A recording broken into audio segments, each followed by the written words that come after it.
Welcome to the Extraction Point Podcast by Biohazard Declassified. Follow us on social media at BiohazardCast and donate or buy merch at teespring.biohazardcast and our Patreon at patreon.com/biohazardcast. I'm Jesse, and today I'm joined by Andy. Say hi, Andy. How you doing, everyone? Glad to be here. I'm joined by Faith. Hello! Vicky.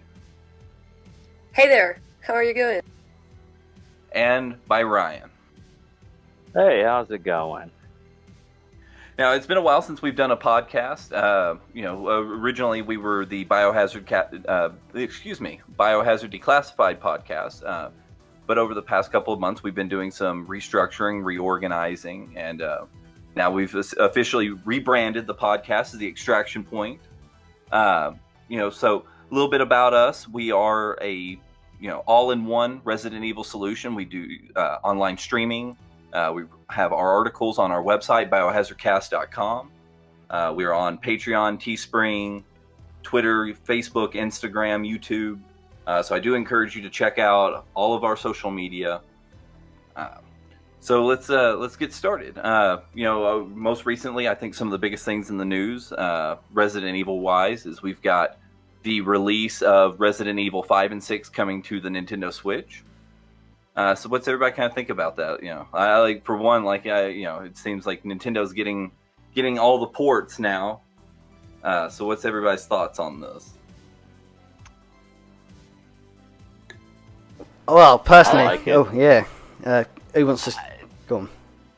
Basically, just, I don't know how to feel about it, really. It's just gonna be another port coming to another system, and I think I'm perfectly fine with the releases that I have for my computer, and don't really need them for anything else. I'm perfectly satisfied with my copies on my computer, but I find it cool that they're trying to release all the Resident Evils that most people play on the Switch, and they're trying to bring it to every console so everybody can enjoy it. Yeah, no, it is good for the Resident Evil community because it's something else that people can play Resident Evil on. I just feel like this is Capcom. This is another way of Capcom doing their typical cash-in, just absolutely push it out. Resident Evil 4 is absolutely notorious for being released on absolutely everything. But especially with the Switch, I found like the Switch ports of the Resident Evil games have been exceptionally poor. Whether that's due to poor optimization or just haven't had enough time, and they're just cramming it out, getting it out as quick as they can digitally. Yeah. Also, I don't know if you guys have picked up on this, but they seem to be so expensive on the Switch specifically. I don't know if it's because of the digital copies or it's because of the hard cartridge, but I've just found that these are games we've bought year on year on year. I mean, even the PS4 port for Resident Evil 4 is like $5 or £10 or something like that. It's really cheap, but they're releasing at full retail price. I think that's a poor decision on Capcom's part because it just won't sell. It won't sell as well as they could. Obviously, you'll always have die-hard fans. But yeah, great for the community, but they really need to do better on their optimization and definitely the price point. Yeah, I think that's... Oh, sorry. Oh, no, go ahead, Vicky.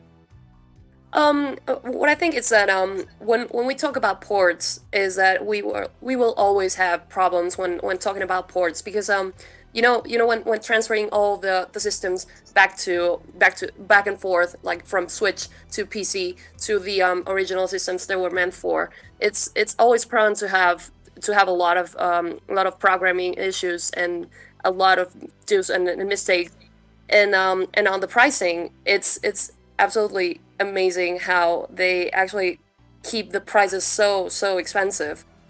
I have to agree with Andy here. I agree on that. I really feel like they should have at least, even for like the bundles, like for Resident Evil 0 and 1, I really feel like they should have priced those together at least for $29.99. I feel like that's reasonable, especially for the Switch. I feel like they just went a little too overboard and greedy with their ports coming to Switch. because for Resident Evil 0 and 1 on the Switch together, it's like $60, and even then, Resident Evil 0, it was I believe, I forgot which one it was, but I think it was Resident Evil 0 that was the hard copy, and then Resident Evil 1 was the digital copy. Definitely. Yeah, no, And yeah, definitely. I just found that really frustrating I had because, like, yeah, why would you just make only one of them a digital copy and one of them a hard copy? You should have at least made them like both, like at least for that pricing. Like they should have been a little bit more, like they should have thought more about what they were gonna do about porting it to the Switch and how they could have satisfied everybody at the same time. And just on that point, Faith, I actually purchased when I had, because I funny enough, I sold my Switch just before this happened. But when I had my Switch, I went to you couldn't obtain the Resident Evil Revelations, the hard copy, in the UK. You had to import it. Obviously, it's a good thing that the Nintendo Switch is region free. So when I went to New York, I made a point of stopping off at GameStop and picking up a copy of Resident Evil Revelations 1 and 2. And that's the issue that I found. So I put it I opened the box, expecting it to be on one cart, ready to go. But it's actually, the Resident Evil Revelations 1 is on the cart, and you get a download code for Resident Evil Revelations 2. So really, really, again, that's borderline mis-selling, to be honest. Because I think if you're going to buy it in store, you should get a hard copy of it. It shouldn't be half of it, and then half of it's on a piece of toilet paper with a code on it. It's wrong. Yeah, agreed. Like that's the whole point of digital copies. Is if you don't want to go in the store and get a hard copy, you can go ahead and buy a digital copy and get it right there and then online. But they're not doing that. They're just like, all right, here's a digital copy. I feel like they don't care about wanting to actually put effort into their ports and everything for their series. They just kind of want money only, it seems like, you know? And it's kind of sad.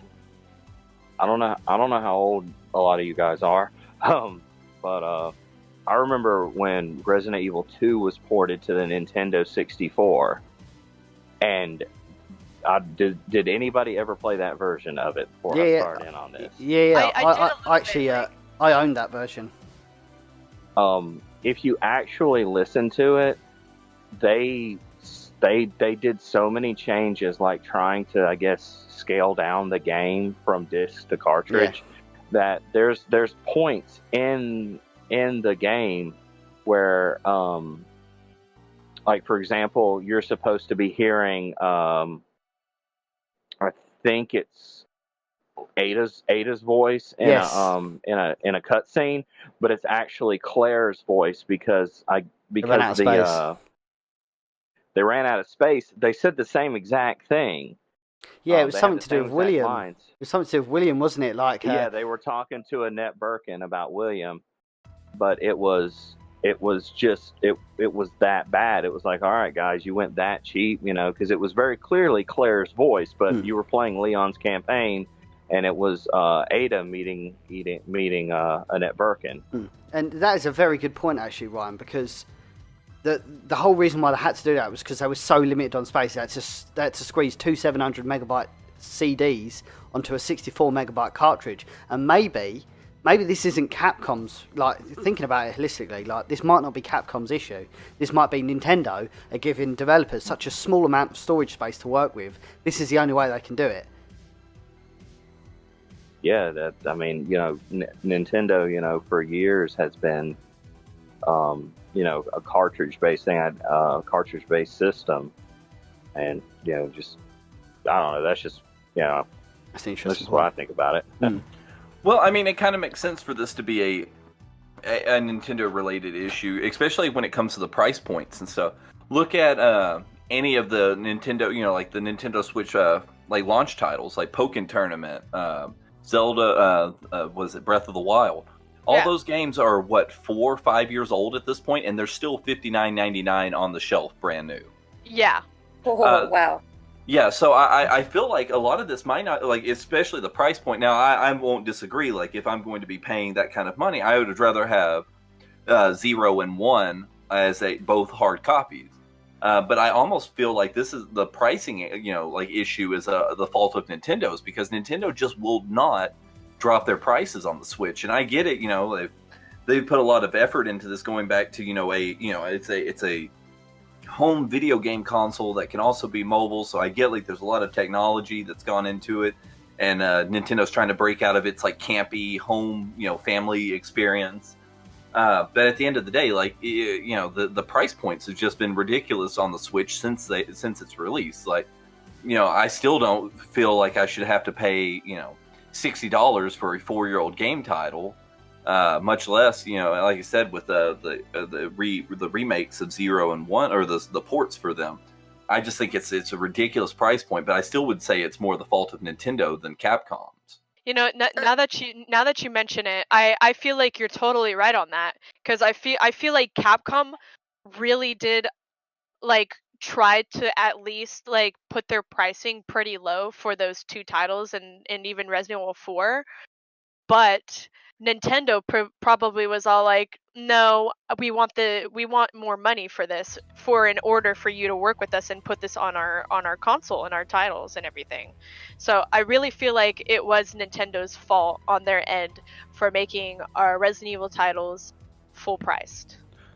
And I mean, and historically, Nintendo's always been notorious for any kind of partnerships with Nintendo, like going back all the way to the Bit Wars, in the Nintendo lockout chips back in the way back in the Super NES days. Yeah, Nintendo's always put crazy expectations, or limitations on system and game developers. So it's not far-fetched to think that I mean, obviously Nintendo hasn't strayed too far from its roots. So it's not a stretch of the imagination to believe that most of the things that are kind of bad about the releases of the older Resident Evil titles are on the Switch are a fault of Capcom, or excuse me, a fault of Nintendo rather than a fault of Capcom. Yeah, especially considering the pricing on the systems. I don't know about the prices where you guys live, but where I live in South America, and it's really hard to get a hold of Nintendo systems at a relatively good price. It's really, really hard to get a hold of them in a decent price. So you pay a lot of money for the system itself. Getting a Switch here is really expensive for now, and also paying for the games themselves and re-releases of the games at that price is just too much of a price to pay. It's just too much. Yeah, I agree, because there obviously are going to be those people who are really dedicated to the series and really love the Resident Evil series, and will obviously pay that much money for the Resident Evil titles for the Switch. But personally, for my opinion, I would not pay for those prices unless the prices went down, because it is definitely not worth it to get that on the Switch. Because why would I pay for that pricing? Because it's just ridiculous. I would rather just stick with my titles on my computer or anything else I have it on. And another thing that I kind of want to switch over to, speaking of the Resident Evil titles for the Switch, is Resident Evil 4. Now, I personally love Resident Evil 4. I love Resident Evil 4. It was a really good title that they came out with. But the only thing I'm very disappointed to, including with the price range for that, is, especially for the Nintendo Switch, they didn't come out with any motion controls or anything for it. I heard about this. Yeah, it just, there's no point of the port for the Resident Evil 4 Switch, and it's just like it didn't come with any motion controls or anything like that, and that would have really, really helped with that title being on the Switch. I agree, and I disagree with this, because yeah, it definitely, I mean, Resident Evil 4 Wii is by far my favourite title, but by far my favourite, port of Resident Evil 4.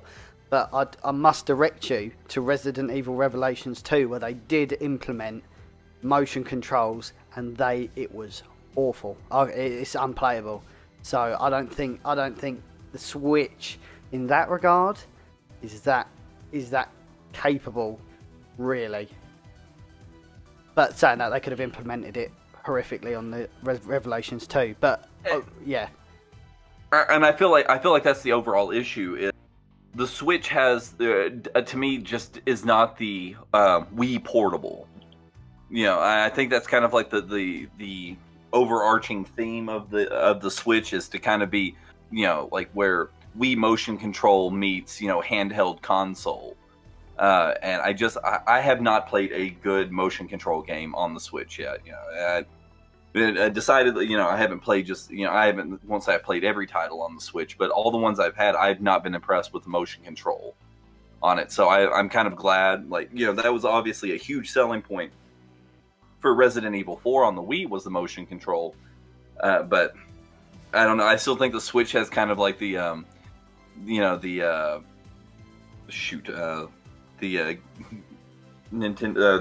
the Virtual Boy. I don't know why it took me so long to think about. It's almost like the Switch is kind of an oddity like the Virtual Boy. Like it has like a lot of good concepts about it, but I think the overall execution of it isn't where it should have been. Like the Virtual Boy, like had it been a real VR headset back in the day, would have been an incredible piece of technology.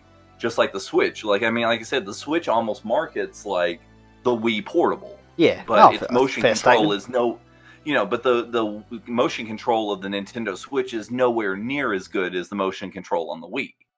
Yeah, and that's a whole limitation of the fact that it's a portable system. So I respect the limitation, but I think this is another instance where Nintendo kind of bit off more than it could chew with the design. Like now, just using the Switch as a Game Boy, which is essentially all I use it for, it's brilliant. I love it.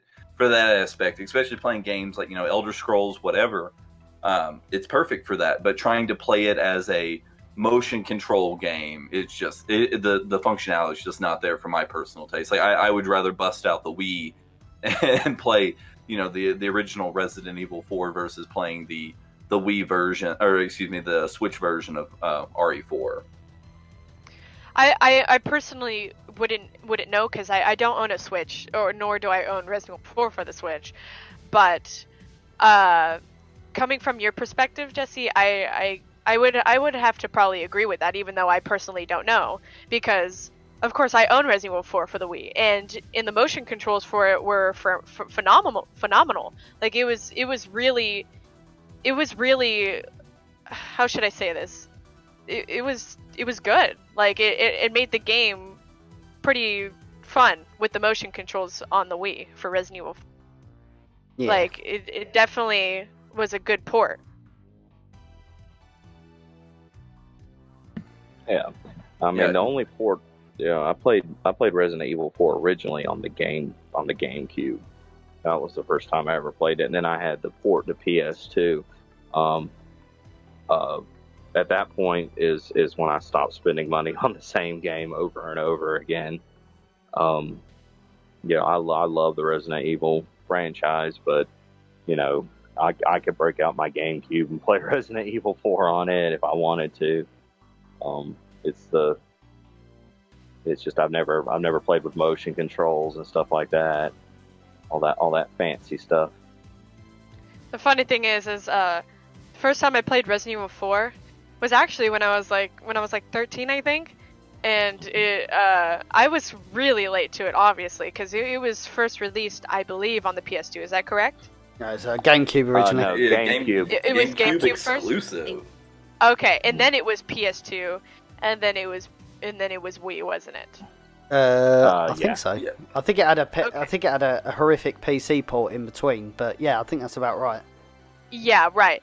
But the first time I actually played Resident Evil 4 was actually the Wii. So that's why I kind of was all like, yeah, it probably would have been cool if they added motion controls on the Switch for the Resident Evil 4, because my first time playing Resident Evil 4 was actually on the Wii, which is kind of sad. I wish I could have gotten to experience it first on, the GameCube or the PS2, but I still really enjoyed playing it on the Wii.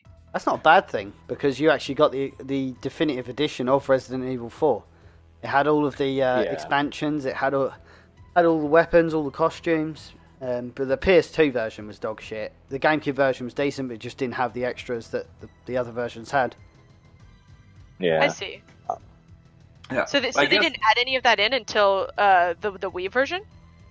As the a PC version. as a complete turnkey complete turnkey port, yeah, that was the first time that all of the extras, decent controls, higher resolution graphics were all in one package. That was the first time, yeah. And every other port has since followed what was in the Wii version.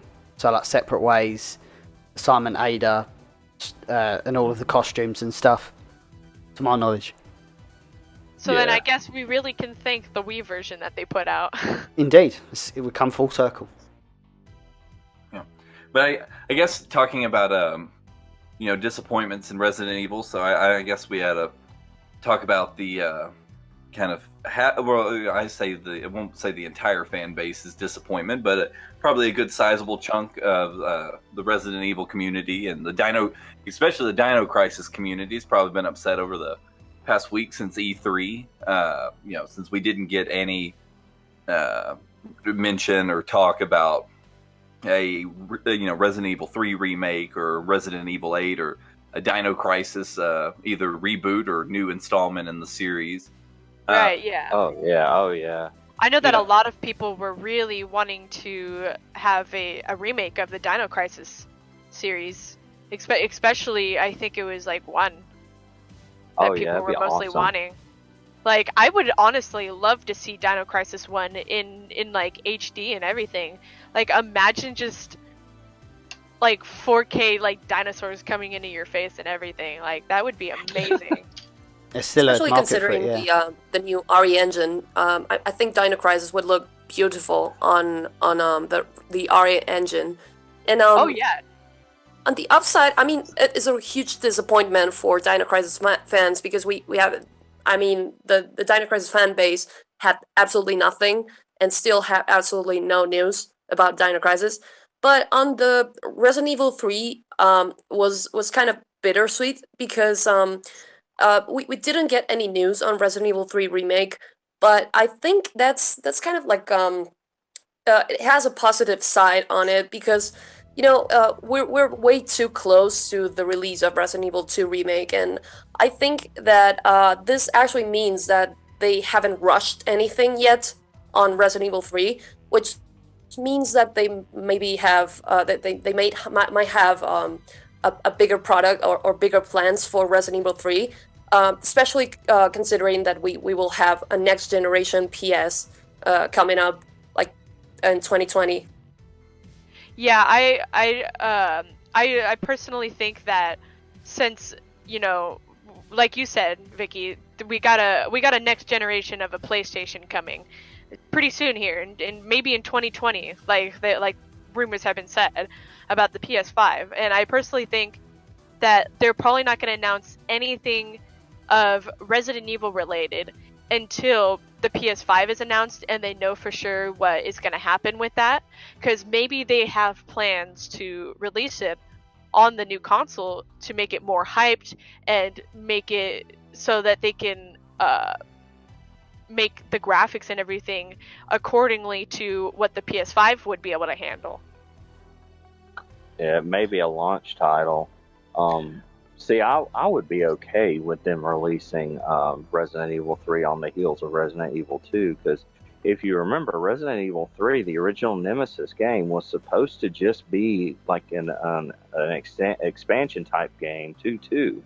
Yeah, like a spin-off. They kind of got it convoluted because Resident Evil Code Veronica was truly supposed to be Resident Evil 3. And yeah, Resident but then Evil, they ended up making them both of those games as their own separate titles. Yeah. So Code Veronica, a complete game as it was, never really got that. We think about the numbered games being the most important games, but Resident Evil, Code Veronica told just as important of a story as any of the numbered games did.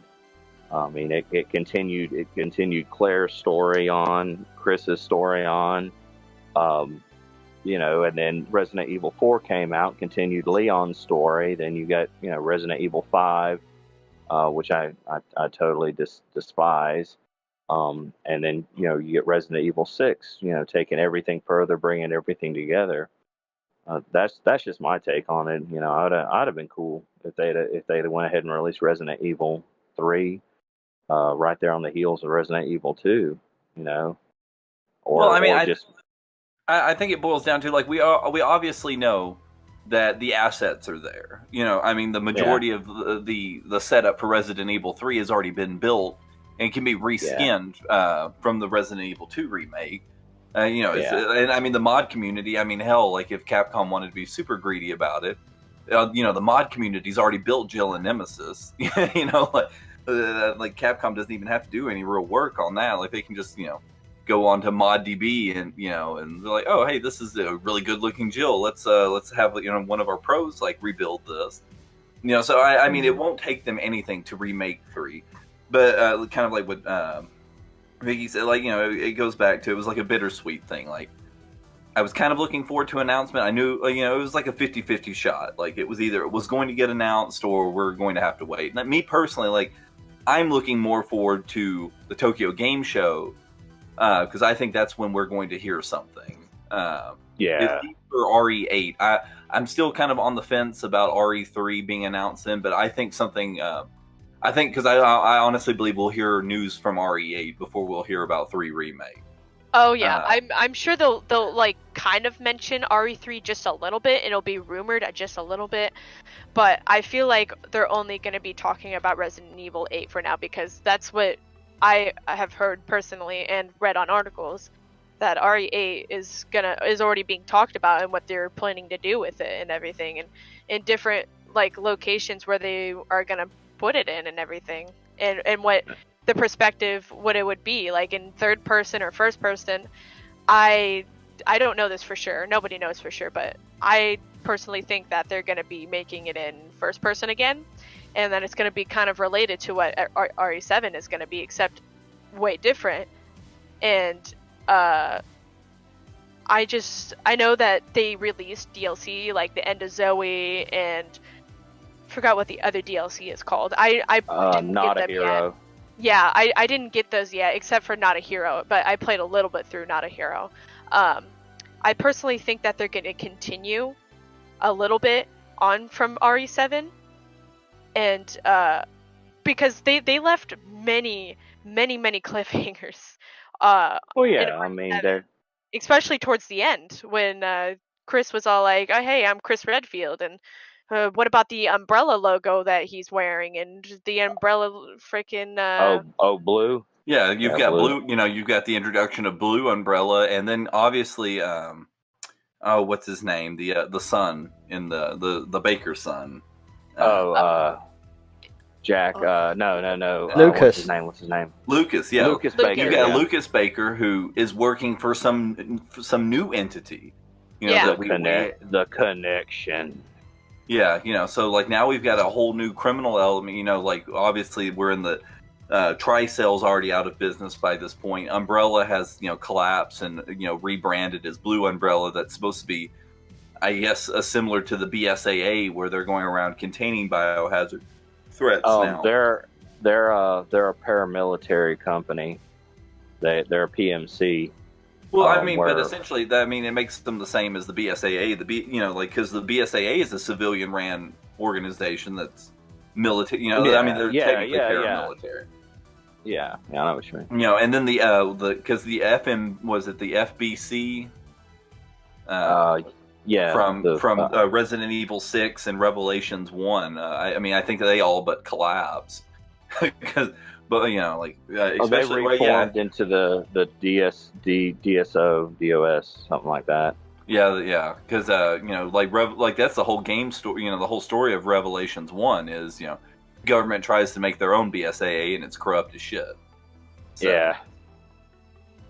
But yeah, no, like you know, but getting back to what I was saying, you know, I'm kind of glad we didn't hear anything about Resident Evil 3, just because I think Capcom learned this lesson the hard way after 6, because there was supposed to be a Resident Evil. I think it was the original version of Resident Evil 7 was in development almost immediately after the release of 6. And Capcom scrapped that whole project altogether because of the fan backlash. And that's why we had such a big gap between 6 and other RE titles, was because they realized that the fans weren't impressed with 6. He got way too out there, from what the fans were expecting and what they were wanting in a Resident Evil experience. So Capcom was like, hey guys, we're pulling the plug on this, so they could take their time with it. And that's we've all but had a handwritten agreement from Capcom saying that, hey, they stated that if Resident Evil 2 remake sold well, that we could expect 3 and maybe possibly some other remakes. So I think it's coming, and I want them to do their best, because 3 is one of my favorite titles in the Resident Evil franchise. So I want to see it done. It's a shorter game, obviously, but I want to see it done as well as they can. I'm excited for it. Like I said, at the end of the day, I think I was more upset that we didn't get any Dino Crisis news versus not getting any Resident Evil news. Well, this actually takes down a few rumors about Resident Evil 3 being outsourced. So, based on the experience that they had, the backlash that they had with Resident Evil 6 and everything, they I think they will take special care on this particular project. Considering it's Resident Evil 3, they will take special care, especially considering the reactions they got with Resident Evil 2.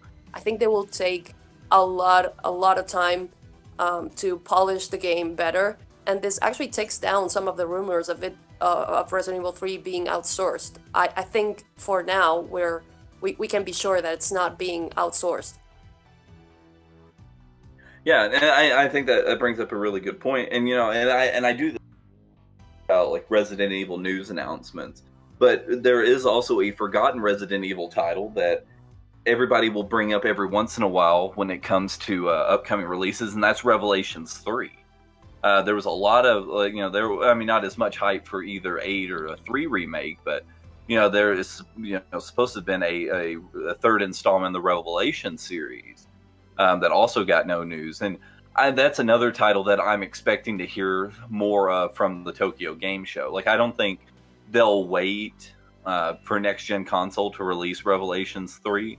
If it does happen, I think that'll be one that comes out on current gen and then possibly gets a secondary release on 5th gen consoles. But I always forget to mention Revelations 3 when I'm talking about these, because obviously my bigger excitement, I don't get me wrong, I like playing the Revelations games, but I'm still looking more forward to a remake of 3, or a title, a new mainline title versus a Revelations spinoff again. I'll be okay with another Revelations game. I wish they would kind of tie the lore together a little bit better. Yeah, I feel like Resident Evil, because Resident Evil Revelations 1 and 2, I liked both those stories, and I liked the fact that they brought Claire back in Revelations 2. I was really excited when it first came out and they announced it. But I feel like Revelations 1 and 2, they just don't really tie together. Yeah, they come across as a bit non-canon, don't they? Yeah, definitely. Can we all agree though that Barry makes our Revelations 2? Oh, indeed. Barry makes any game. Barry is the absolute boy. Yeah, the boy of all boys. I'm really glad that they brought him back along with Claire, because he hasn't been in the series ever since RE1, and it's just like, that's scary. I know, that's really scary, and that's a long time, a long time. Well, that's why a lot of people have been speculating about maybe a possible return in RE8 of either Rebecca Chambers or Billy Cohen, because it's been forever since we've had anything out of them, or even Jill for that matter. Jill kind of dropped off. Yeah, Jill hasn't been around since 5. Because she was in obviously she was in Revelations 1. Oh yeah, right. But Revelations 1, though, if I'm not mistaken, takes place in timeline before 5. Yeah, because I believe between 5 and 6 actually. That's how Wesker got a hold of her. Yeah, because Revelations falls around the same time as the Lost in Nightmares DLC. Hence why her clothing is very similar in both both the DLC and in the Revelations title. Correct. You know, but still though, like Jill, for her to be such an integral character in the beginning of the series, you know, getting her own, essentially, you know, RE3 is just strictly Jill's story. You know, she didn't have to. She's one of the very few instances where she didn't have to share a title with anybody. You know, like, you know, RE1 was split between Chris and Jill. RE2 was split between Leon and Claire. And then Jill's like, yeah, you know what? I just want this whole game to myself, except for that, like 10 seconds you play as Carlos. Yeah, it's literally just a game all about Jill and being her and going through her experience and her escaping from Raccoon City. And I personally loved RE3. I'm really glad that they made a game all about Jill, because it really just it really made the game. Like, I'm really glad that they ended up not making it like anybody else's story or trying to make it like half and half of Carlos. And although I really would have loved to like see like a side story of Carlos and what he went through as well, and what he was all about mostly, you know. Well, coming as a father, I mean, I've got children. I love the fact, I love the strong, you know, female character in a video game like that. Like, you know, especially, you know, you look at Jill in the first game, you know, she could handle her own. She was a strong character. She was a police officer.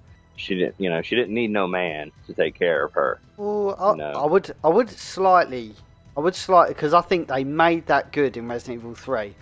But I felt like in the first Resident Evil, when you was playing as Jill, Barry held your hand a bit, and I think 3 was kind of like, nah, I can do this all by myself. Like, she was slapping Carlos. It was really funny. Barry holding her hand was more of a father figure. Yeah. Type. Barry holding her hand would be more like a father figure. I'm talking about like a I have to have a love interest. She didn't need a constant sidekick or love interest throughout the entire story. No, you had Barry as a mentor, and then when 3 came about, you know, 3 was she was just like, you know, whatever, I got this. I'm gonna strap on my Beretta, and we're gonna go to town, guys. And I think that's a very fair made point. But to be honest, the Resident Evil series has been bringing us a lot of really, really good female characters. You know, if you take, for example, not only Jill but Claire, they're both really, really good examples of female characters throughout the series. Of course, I was actually going to mention that. Yeah, that's definitely something that Resident Evil has been delivering good female characters like from the start of the series, and that's definitely something really important. Yeah, they're not like damsel in distresses where it's like, you know, they can handle theirself a kind of a little bit, but then they've got these males coming in and they're always saving their ass. Like, that's not the case. Like, you see Claire, she wanders around all over the place by herself, and she survived Raccoon City along with Leon, yeah, but she still managed to go out on her own afterwards, after she escaped, and just wanted to continue looking for her brother. And she just went around on her own. You know like, what she did. The thing is with her is she wasn't even part of any task force or any government related. She was just a citizen, and she didn't even join any government until Revelations 2, as with TerraSave. Yeah, she was 19 years old. Yeah, and that's pretty young. Me and Jesse talked about this when I went on my rant on one of our earlier podcasts we did a long time ago. Well, I was talking about, you know, she could handle herself. She knew how to handle herself. She had, you know, a little bit of training. I mean, it's mentioned in the game, you know, her brother taught her how to shoot, how to take care of herself. And then, you know, that's why I was saying, you know, Ethan's such a wimp, you know, he's a nobody. But she didn't need anybody to save her. Look at what she did. You know, she went after Sherry. How many times? She went, she didn't even know that little girl, and she just went, you know, ham protecting her. Yeah, she risked her life trying to protect her and everything. You know, anybody, you know, I hate to say it like this, but a lot of people would have just wrote that little girl off as a bad check. and called it a day. But nah, Claire, she just was like, nah, I'm going to get this little girl out of here. We're going to get out of here. And it wasn't until close to the end of the game, she's like, oh, hi, Leon, there you are. Yeah, basically, she knew what she was doing. She knew that Leon could handle himself, and she knew she would be able to keep in contact with him and everything, while still trying to get out of the city and save this little girl. Because that was one of her main objectives too. Like while she was in the city, is just trying to protect Sherry throughout the whole series. And what really, really made me tear up in RE2 Remake, when they actually remade RE2 and gave them all character, like, personalities. Like, it just made me cry, because, like, when Sherry was all like, why are you doing this to Claire? Like, why are you trying to save me? And she was just like, because I care. Like, I want to help you. Oh, and yeah, that just hella made me tear up, because it just, like, she just really cares about people, you know? It's just like, her personality is amazing. She's a strong, tough girl who cares. Yeah, definitely. I agree with that. Agreed. And you are absolutely right. Well, guys, we're kind of running out of time. Anybody have any final thoughts for us? No, not on that point. I don't think I do. I'm just gonna say that I'm gonna be scared. I'm gonna be really scared of Nemesis and probably gonna be really scared of Nemesis in the next Resident Evil remake. Okay, I was have to scared agree with that shitless too. of X. I feel like Nemesis will be 10 times more scarier, because in RE3, he's still, when I still play it even then, and I've been playing it for years now, he still scares me, because just of how, like, he'll be like walking slowly and then he'll just run up right behind you, and it's just like, oh my god. He's gonna hunt us forever. Yeah, like imagine that in like HD, him just running after you like that. Like, god, I can't even imagine. Right? Well, Ryan, do you have anything for us before we sign off? Nah, man. It's been a fun time, guys. It has been fun, and I like talking about anything Resident Evil related, because I'm a huge nerd about it. I love Resident Evil to death, and I will always, whenever Resident Evil is brought up, I will sit there and blab about it for hours. But, you know, we don't got that type of time. But the important thing is we got down some pretty cool and important stuff, and talked about E3 and the comings of Resident Evil and what it's been like and what it will be in the future, you know? Yeah, that's what we're here for. That's great. Oh, yeah. Absolutely. Well, everybody, I want to say thanks to everybody that's getting a chance to listen to us, whether you're listening to us on YouTube, Spotify, or on Facebook. We'll be back next week with another segment. So until then, make sure you're following Biohazard Declassified on all of our social media channels. It will be in the description below. And thank you guys, and have a wonderful one. Yes, thank you guys for listening in. It means a lot.